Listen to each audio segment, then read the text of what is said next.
Good morning. Matthew 5, verse 19. Therefore, in light of the fact that the law endures, here's what Jesus says. Therefore, in light of that, endurance of the law, the real law, as he's going to explicate it, explain it, expound it. Whoever relaxes one of the least of these commandments and teaches others to do the same will be called least in the kingdom of heaven. But whoever does them and teaches them will be called great in the kingdom of heaven. See that? Jesus is delineating between two ways of approaching the law. One way is the way that the Pharisees were approaching it and the way the scribes were approaching it. The other is a way that Jesus is going to approach it.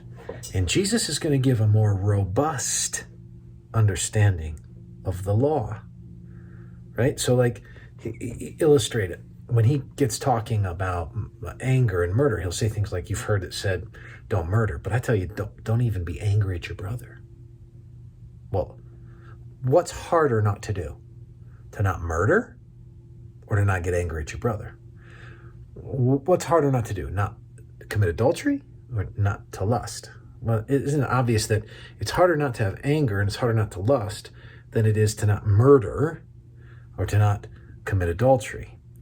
By taking a literal sense and by highlighting that in a legalistic way and by minimizing that, the Pharisees are lowering the standard of the law, not raising the standard of the law, because they're missing the heart of the law, which the heart of the law is the heart. The heart of the law is that your heart would be lawful. So here's the verse again. Therefore, whoever relaxes one of the least of these commandments and teaches others to do the same will be called least in the kingdom of heaven. But whoever does them and teaches them will be called great in the kingdom of heaven. Remember, the law isn't the source of righteousness. We said this a few days ago. But it is the course of righteousness. It does give us a picture of a righteous life. But it's not about just checking it off. It's about getting to the heart of it. So what Jesus is doing in the Sermon on the Mount is he's taking this Jewish law as a rabbinical figure, and he's saying, now, let me get to the heart of what this is about. The kingdom it is about the heart of the law, in a sense. It's about how you live a really righteous life, not a kind of legalistically righteous life, because that ends up paradoxically being a minimalistically righteous life.